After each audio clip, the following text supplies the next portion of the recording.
우리 말씀 가운데 큰 은혜가 우리 가운데 있었으면 좋겠습니다.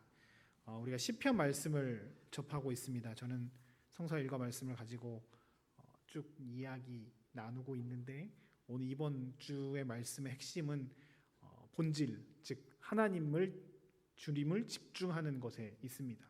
오늘 85편을 통해서도 우리와 함께 하시는 하나님에 대해서 집중하고 싶은 마음이 있는데요. 시편을 읽고 묵상할 때 우리가 가져야 될 태도가 조금 있습니다. 그러니까 우리 성경책이 장르가 다양하잖아요. 어떤 거는 역사서여서 사실 기술을 쭉 한 것들이 있어서 역사서는 역사서를 읽는 방식으로 읽어야 되고, 복음서 같은 예수님에 대한 이야기들은 또 약간의 그런 장면들을 상상하면서 성경을 볼 때 이 복음서 같은 거 말씀들을 보면 예수님이 이렇게 움직이셨다 뭐 이렇게 하면 약간 여러분들이 조금 어려우시겠지만 내가 영화 감독이다라고 하는 생각을 가지고 이런 생각 이렇게 하시는 이런 마음을 가지고 읽으시면 참 좋고요. 시편을 읽을 때는 어떤 마음으로 읽어야 될까요? 네, 우선 기본적으로 말랑말랑한 마음이 좀 있어야 됩니다. 이렇게 편지를 조금 쓴다거나 뭐 이렇게 좀 뭔가를 글을 쓸 때 약간 말랑말랑한 마음으로 시편을 읽어야 되고요. 또 하나 시편을 읽을 때 그냥 시 하나로만 읽는 게 아니라 우리도 이렇게 시 같은 거를 보면 뭐 임의 침묵 이렇게 시 같은 걸 보면 그 시 문구뿐만 아니라 그 시의 배경이 되는 내용들을 알면 조금 더 시가 확 다가오는 것처럼 시편을 읽을 때 혹시 이게 어떠한 특정한 배경에서 쓰여졌나? 요걸 조금 알면 시편이 조금 더 확 다가옵니다. 그리고 또 중요한 게 있는데 시편을 읽을 때 묵상할 때 은혜 받는 포인트가 두 가지가 있거든요. 아까는 말랑말랑한 마음과 배경은 원래 알면 좀 좋은 거고요. 두 가지 포인트를 가지고 시편을 읽으면 저는 좋더라고요. 첫 번째는 그 시편을 쓴 시인의 마음을 보면서 읽으면 좋습니다.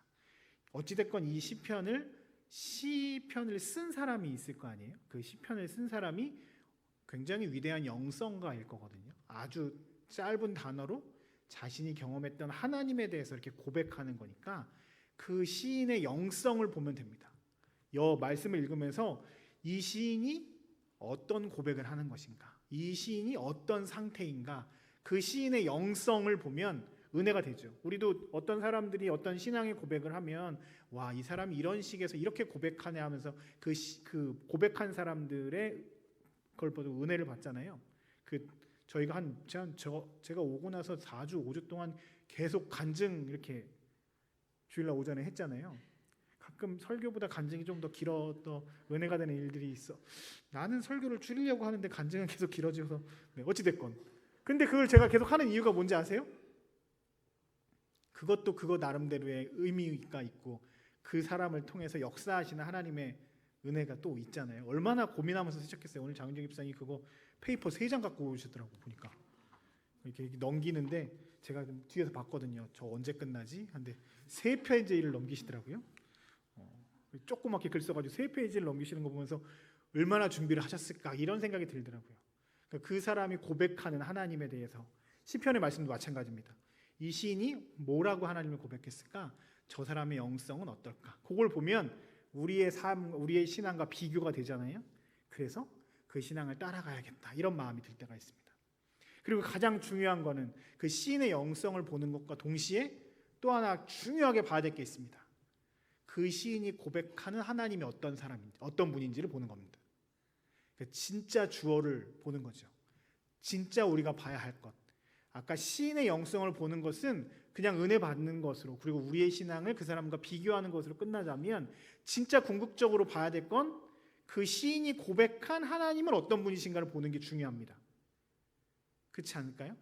우리가 하나님을 만나려고 하는 거니까 말씀을 통해서 하나님이 어떤 분이신지, 이 시인이 고백한 하나님이 어떤 분이신지를 보는 겁니다. 우리가 오늘 찬양을 또 찬양팀, 우리 햇센 찬양팀 은혜가 있습니다. 쫙 서서 저렇게 거의 프로급입니다. 이렇게 찬양하는데 찬양을 선곡하시잖아요. 어떤 찬양을 할지 이렇게 선곡하실 때 굉장히 다양한 찬양 중에서 그 주제를 가지고 막 선정을 하실 건데, 여러분 찬양을 잘 보시면 그 찬양들도 시적인 거기 때문에 그런 게 있습니다. 이 찬양의 주인공이 누구냐를 볼 때가 있는데, 이 찬양들을 보면 어떤 찬양들은 하나님에 대한 나의 고백이 들어있는 찬양들이 있습니다. 오늘 찬양도 보면 내가 어떻게 하겠습니다, 이런 결단의 찬양들이 있죠. 귀한 고백입니다. 우리 스스로를 다시 한번 되돌아보게 하는, 그것은 아마 마치 제가 얘기했던 것처럼 시편 기자의 영성을 보는 것과 비슷하겠죠. 그 사람이 어떻게 고백했는지. 근데 더 중요한 것이 있습니다. 찬양을 하면서 하나님이 어떤 분이신지를 찬양하는 가사들이 있습니다. 그 찬양들을 부를 때 우리가 하나님에 대해서 고백하게 되는 거죠. 제가 여기 부대 있기 전에 종합행정학교에서 군종병들을 가르쳤었거든요. 전국 육군에 들어가는 군종병들 가르칠 때 찬양 인도하고 할 때, 제가 찬양 선곡하고 할 때 이런 이야기를 했어요. 요즘 우리가 많이 부르는 찬송가 찬양 말고 요즘 많이 부르는 찬양들이 대부분 하나님에 대해서 이야기하기보단 내 고백들이 많이 있는 찬양들이 있다. 그러니까 요것들을 좀 적절하게 잘 분배해서 나의 고백도 참 중요한데 하나님이 진짜 주인공인 것을, 찬양의 주인공이 하나님이신 걸 잊지 않고 살았으면, 선곡했으면 좋겠다, 이런 이야기를 합니다. 오늘 우리가 했던 찬양 내 삶은 주의 것, 잘 모르셔서 그냥 응얼거리셨다는 걸 제가 뒤에서 들었는데, 이 찬양도 보면 앞에는 하나님이 어떤 분인지 쭉 나오고 고백하면 동시에 또 뒤에서는 나는 주님을 따르겠습니다라고 하는 결단이 같이 들어간 찬양 아닙니까? 이게 하나님에 대한 이야기와 나의 고백이 함께 들어가 있는 찬양이죠. 전능하신 나의 주 하나님은, 이 찬양 아시죠? 깊은 곳에 금을 던지는 그 찬양이요. 앞에는 하나님이 어떤 분인지 쭉 설명하고 뒤에 내가 깊은 곳에 가서 그물을 던지겠습니다, 나의 결단이 들어가 있는 거죠. 그런 식입니다. 설명이 길었습니다. 오늘 시편의 말씀을 보면서 말랑말랑한 마음을 가지고 이 시편의 영성이, 시인의 영성이 어떤지, 어떤 하나님을 고백하는지, 중요한 것은 말씀에서 하나님이 어떤 분이신지를 우리가 찾고 만나는 시간이 되었으면 좋겠습니다. 먼저 우리 시편의 배경이 있어요. 넘겨주실래요? 85편의 배경이 되는 게 있는데요. 네, 많은 학자들에 따지면 이게 포로기 이후의 이야기를 한다고 알려져 있습니다. 그러니까 이스라엘 사람들이 바벨론에 의해서 멸망했잖아요. 그리고 포로가 되었습니다. 그리고 70년이 지난 다음에 이 사람들이 예루살렘으로 돌아왔습니다. 포로기 이후의 삶이죠. 근데 한 방에 들어온 게 아니죠. 3번 정도에 크게 걸쳐서 돌아왔다라고 얘기합니다. 스룹바벨에 의해서 1차, 에스라에 의해서 2차, 느헤미야에 의해서 3차, 이렇게 쭉 돌아왔습니다. 이 사람들이, 요 시편이 배경이 언제냐면 아마 느헤미야까지 다 들어오고 난 다음에 그 상황일 것이다 라고 하는 배경이 있습니다. 이스라엘 사람들이 바벨론 포로로 갔을 때 종으로, 그곳에서 포로로 살았을 거 아닙니까? 얼마나 힘들었겠습니까? 고향에 대한 그리움도 있었을 것이고 이 타국에서의 슬픔과 이 고됨이 있었겠죠. 그러다가 하나님께서 구원해 주셔서 이스라엘로 돌아간다라고 했을 때 그들의 마음이 어땠을까요? 엄청 기쁘지 않았겠습니까? 와, 이제 드디어 하나님이 우리를 구원하시는구나, 하나님이 우리와 함께 하시는구나라는 기쁨과 즐거움이 있었을 겁니다. 그래서 그 먼 길을, 저기서 여기까지 얼마나 될까요? 어림잡아 한 2,000km, 1,500km에서 2,000km 되거든요. 지금만 해도 2,000km면 얼마나 됩니까? 비행기 타고 가야 되는 거리잖아요. 그런데 쟤네들 뭐 타고 갔을까요? 걸어갖고 낙차 타고 가고 그런 거잖아요. 저 중간이 고속도로 뚫려 있나요? 아니에요. 사막이고 뭐 그런 거란 말이에요. 거기 지금 걸어서 가는 거예요. 목숨 걸고 자신의 고향으로 돌아가는 엄청난 기대감을 가지고 갔어요. 그런데 거기 갔더니 어떤 일이 일어났습니까? 예루살렘에 하나님께서 레드카펫을 쫙 깔아 놓으셨나요? 아닙니다. 굉장히 오랫동안 그 예루살렘은 황폐해 있었고 아무도 이렇게 고치거나 뭘 한 적이 없었습니다. 여러분들 일주일만 밖에 여행 갔다가 오시면 집에 아무도 안 있었는데 먼지 있는 거 아시죠? 그렇죠? 사람이 안 살면 먼지가 쌓이잖아요. 70년, 80년입니다. 전쟁 끝나고 나서 그 폐허된 상황 그대로 있었고 자신들이 꿈같이 여겼던 성전도 무너져 있는 상황에 성벽은 말할 것도 없고 제대로 된 집도 아무것도 없는 버려진 땅이었습니다. 농사 지을 수도 없고 양이고 소고 뭐 아무것도 없는 상황 가운데 놓였습니다. 사람들 입에서 어떤 마음이 나왔을까요? 차라리 바벨론에 있을 걸. 먹고야 살 수 있을 텐데 여기 지금 어떻게 해야 되지? 저희 군종 목사로서 저도 이렇게 계속 교회를 이렇게 돌아다니는데 제가 이렇게 부대 전속할 때마다 제가 부대를 이렇게 다음 부대 가야 될 때 보직을 결정할 때마다 대부분 다 그러시지만 이놈의 보직은 자기가 원하는 대로 돌아가는 게 아무것도 없지 않습니까? 맨날 내가 선택하는데 꼭 다른 데 가라고 얘기해서 참 감사하게 생각할 때가 많이 있잖아요. 저도 늘 보직을 결정한다고 할 때마다 저희 동기 목사님들이랑 이렇게 친하고 그러니까 네가 먼저 가면 내가 갈게 통상 이렇게 해서 뭐 이렇게 정리를 해서 갔는데 언제 한 번은 저는 분명히 가고 싶지 않았는데 제 안에서 확신이 움직여라 그곳에 가라라고 하는 말씀 생각이 들어서 그 교회를 딱 갔는데요. 저희 가족이랑 저랑 그 교회 가서 교회를 들어갔다가 나와서 한숨에 한숨을 쉬었는데 군종병이 한 6개월 동안 없었던 교회에 목사님 혼자 이렇게 연대 교회였는데 계셨는데 하나만 이야기해요. 강대상 요 앞에 먼지가 이만큼 쌓여 있더라고요. 네, 제 안에서 주님 왜 나를 이곳에 보내셨습니까? 제가 가서 먼저 했던 일은 연대장님께 얘기해서 연대 군종병을 뽑았습니다. 그 친구를 뽑아서 한 달 동안 저는 교회의 모든 곳을 청소했습니다. 안타깝게 한 달 뒤에 그 군종병은 입시를 했고요. 병원에 입원했습니다. 못된 목사가 됐죠. 과로를 시킨. 근데 엄청 감사해. 십자가 하나 달릴 때마다 뭐 하나 생길 때마다 교인들이 감사하고 군종병들이 근데 제일 뜨거웠던 시기였던 것 같습니다. 하나님이 응답하셔서 하나님이 부르셔서 갔는데 그럼 레드카펫 쫙 깔려 있고 쫙 되어 있어서 뭔가를 이렇게 해야 되는 상황인데 예루살렘에 돌아갔더니 황폐해 있는 전쟁통에 그냥 남아 있는 그 잔해들이 넘쳐나는 그 예루살렘에 들어갔을 때 이런 상황입니다. 그런 상황에 시편 기자는 하나님을 바라봅니다. 오늘 그 아무것도 없는 그 상황 가운데 거기 서 있는 그 사람들이 좌절하고 낭망할 수 없는 그 상황에 있는 사람들에게 시편의 기자는 하나님에 대해서 고백하는 것이 오늘 85편의 내용입니다.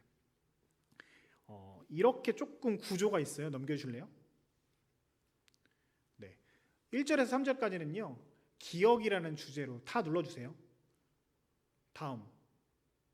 다음요. 네, 1절부터 3절까지는 기억이란 주제로 하나님이 베풀어 주신 은혜에 대한 이야기를 1절부터 3절까지 쭉 합니다. 성경의 중요한 패턴 가운데 하나가 뭐냐면 어려운 일이 있을 때 이들이 가장 먼저 하는 게 뭔지 아세요? 기억하는 거였습니다. 하나님의 은혜를 기억하는 거였습니다. 지금 내 상황이 암담해도 그들이 먼저 작동했던 신앙의 원리가 뭐였냐면 하나님에 대한 기억이에요. 우리 조상 때 하나님이 이 어려운 상황에서 어떻게 하셨지? 하나님이 광야에서 그들을 구원하셨어. 그리고 나에게 있어서도 이런 상황에서 하나님이 나를 이렇게 하셨어. 그러면 지금 이 상황에서도 하나님이 나를 살리실 거야. 이게 작동하는 거죠. 신앙 작동의 핵심은 기억이었습니다. 광야에서 바벨론 포로기에 어려움이 있었지만 하나님 구원하셨듯이 나를 구원하실 것이야 라고 하는 하나님의 은혜에 대한 하나님 구원에 대한 기억을 시작합니다. 지금 혹시 여러분 삶에 답답하거나 앞길이 보이지 않거나 내 미래에 내 자녀들 여러 고민되는 일들이 있으신가요? 어찌해야 합니까? 지금 85편 시편의 기자처럼 가긴 했는데 예루살렘 황폐해 있는 이 상황에 혹시 계십니까? 우리가 먼저 해야 될 게 뭐냐면 하나님이 지금까지 우리와 함께 하셨던 것을 기억하는 겁니다. 하나님 지금까지 우리를 인도하셨고 앞으로도 영원히 인도하실 분이시기 때문에 우리가 먼저 작동해야 할 것은 한숨 쉬고 낭망하는 것이 아니라 하나님이 우리와 어떻게 하셨지? 하나님이 지금까지 어떻게 하셨지? 하나님이 이 교회를 어떻게 움직이셨지? 우리 조상들이 우리 아버지 어머니한테 하나님 어떤 분이셨지? 기억하는 것입니다. 거기에서부터 하나님의 관점으로 세상을 바라볼 수 있게 되는 것이죠. 두 번째, 은혜를 기억하고 나서 이들이 해야 될 것이 무엇이냐? 4절부터 7절까지 말씀을 보면 도와주십시오 하면서 간구합니다. 기도합니다. 하나님, 우리를 살려주십시오. 하나님, 우리를 지켜주십시오. 근데 4절에서 7절까지 특징 가운데 하나가 뭐냐면 우리라는 표현을 계속 써요. 읽어보시면 알겠지만 우리, 그러니까 나 혼자의 문제가 아니라 공동체 안에서 함께 같이 기도합니다. 또 하나 우리가 읽지 않았지만 4절 한번 보실까요? 네, 4절입니다. 넘겨줄래요? 다음이요. 4절 읽어볼게요. 그 다음이요. 네, 시작. 우리 구원의 하나님이여 우리를 돌이키시고 우리에게 향하신 주의 분노를 거두소서. 주님 회개합니다 라고 나아갑니다. 근데 여기서 재밌는 것이 있습니다. 우리 구원의 하나님이여 우리를 어떻게 하시라고요? 돌이키시고. 아까 우리 오전에 계속 얘기했던 것 중에 하나가 회개였잖아요. 회개, 돌이키는 거. 우리는 우리 스스로가 회개할 수 있다라고 이야기하지만 오늘 시편의 기자는 그렇게 고백하는 겁니다. 회개조차 하나님의 은혜가 아니면 할 수 없는 것이라는 거죠. 우리는 주님 돌이키겠습니다 하지만 우리의 그 돌이킴과 회개는 연약해서 자꾸 또 넘어진다는 거예요. 하나님이 회개의 영을 부어주셔야 우리가 돌이킬 수 있는 겁니다. 하나님 그래서 돌이켜 주십시오라고 회개할 수 있게끔 도와주십시오라고 이야기합니다. 회개조차 할 수 없는 연약한 존재들입니다. 내가 회개해야 하나님께 나아가야 하나님께 집중해야 되는 거 우리가 알고 있는데 주님 저 회개조차 못하는 존재예요. 돌이켜주세요. 전 이 4절의 말씀을 보면서 이 사람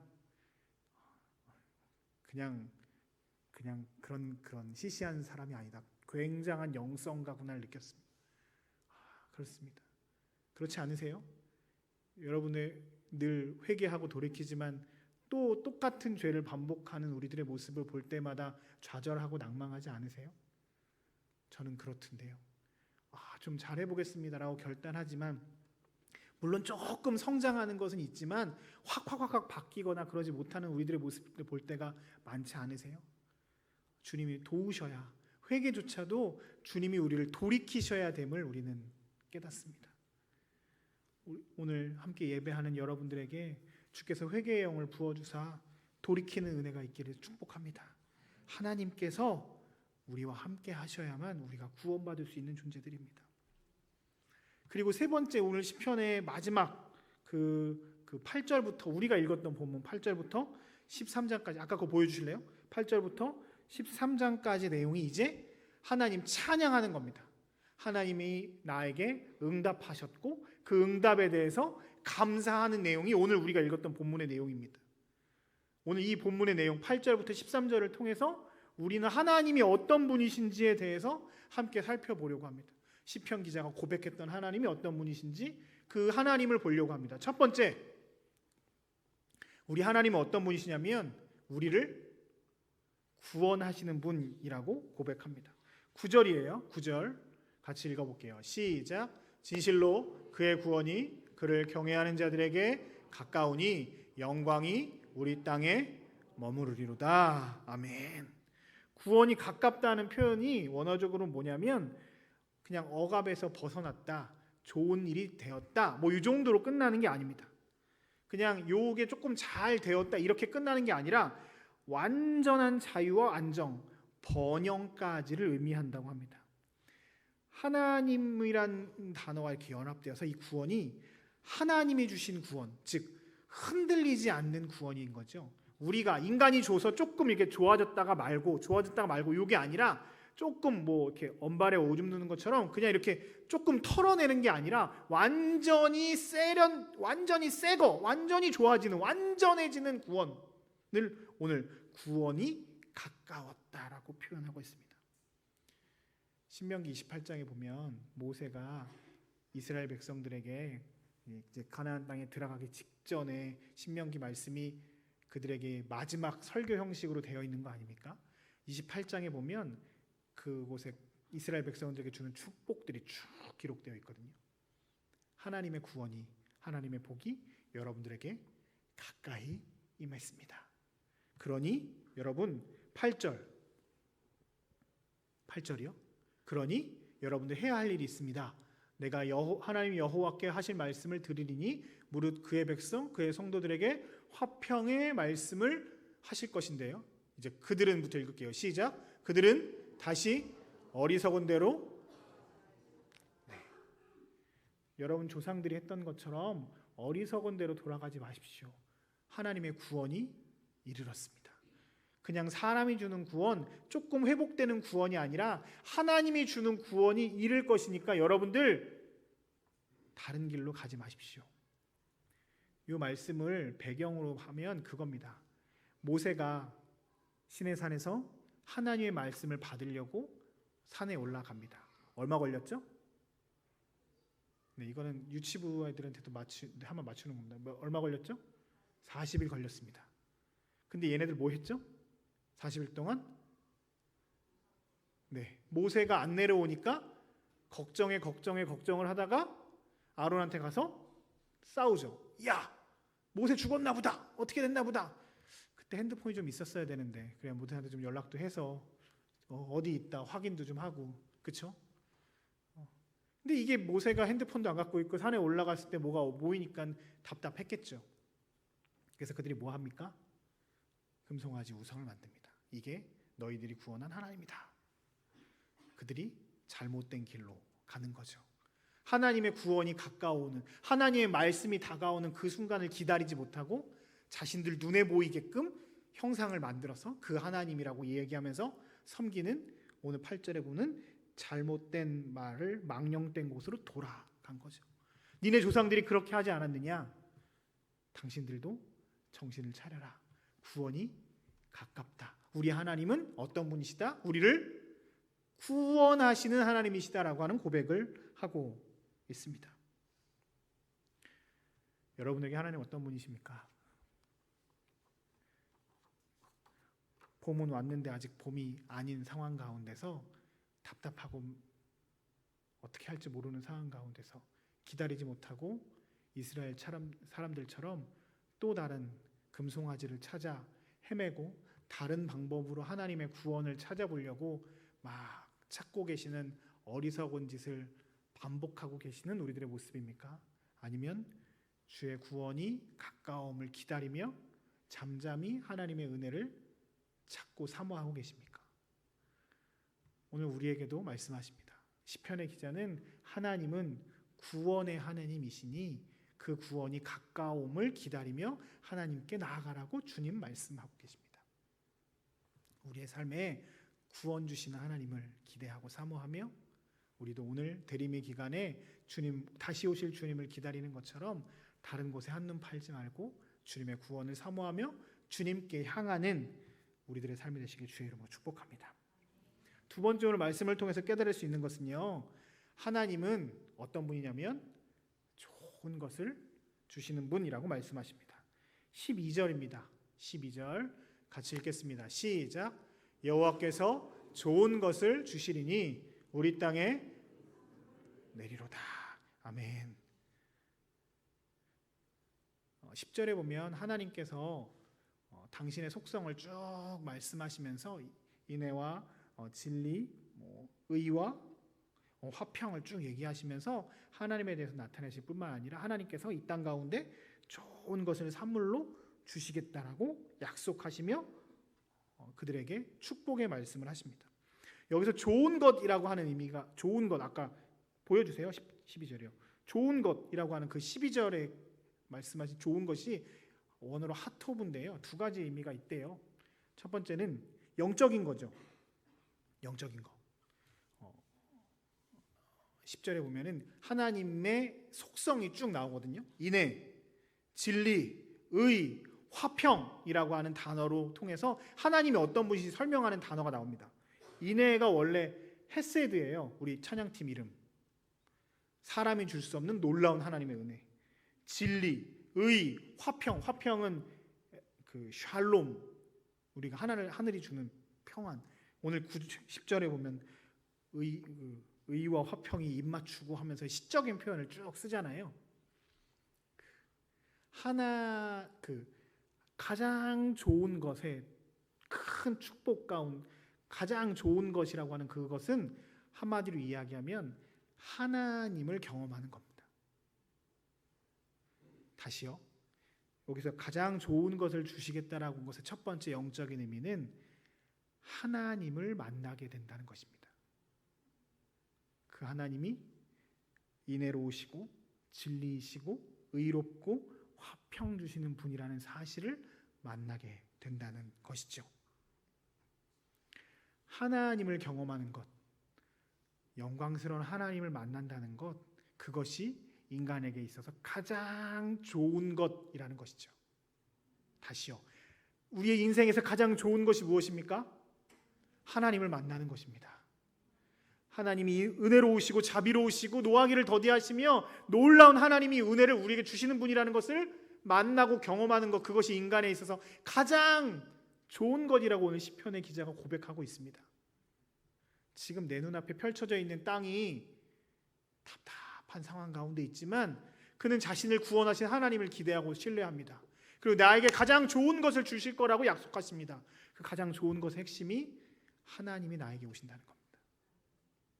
대림의 기간에 우리가 다른 어떤 것보다 우리에게 가장 좋은 것을 주시는 하나님, 특별히 당신을 나타내시는 놀라운 은혜들을 경험하셨으면 좋겠습니다. 하나님을 만나야 세상이 변해 보이고, 하나님을 만나야 우리의 사명감이 생기고, 하나님을 만나야 우리가 사랑할 수 있고, 하나님을 만나야 우리의 삶이 변화됩니다. 특별히 우리 귀한 아이들이 하나님을 만나게 되길 축복합니다. 그런 의미에서 우리 전도사님들, 교사들 위해서 기도해 주십시오. 이분들을 통해서 우리 아이들이 하나님을 만나게 해요. 요즘은 가장 좋은 것이 뭐냐고 얘기하면 얘네들 핸드폰이라고 얘기하고 돈이라고 얘기하고 뭐라고 얘기하는 시대 아닙니까? 여러분들도 그러시죠? 저도 그런데. 그런데 오늘 시편의 기자는 우리에게 말합니다. 가장 좋은 것은 하나님을 만나는 것이라고요.